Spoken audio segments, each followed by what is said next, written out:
Seorang pemuda yang mengaku sebagai TikToker membeli banyak barang di minimarket di Purwatu, Kendari, namun tidak bisa membayar. Ia menawarkan handphonenya sebagai jaminan pembayaran, membuat pegawai minimarket marah terutama saat toko hampir tutup. Pemuda itu mengklaim sedang berbelanja untuk keperluan kerja di Morowali, Sulawesi Tengah dan meminta pengantaran barang tetapi tidak bisa membayar 4 juta rupiah. Minimarket membiarkannya pergi dan harus menyusun ulang barang belanjaannya. Tidak, ini kamu bayar pakai apa? Tanda ada. Kamu pakai apa kamu bayar?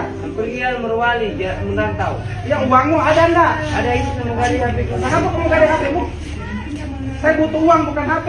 Tapi kamu jangan Nih. Followers mo lebih banyak following mo daripada followers mo. Tidak bisa bayar, kenapa? Biar digadai juga itu HP-mu, nggak akan sampai pagi. Nggak urus kok. sampai begitu harganya. Security, kau bicara tentang security paling. Daripada saya injak-injak kau di sini.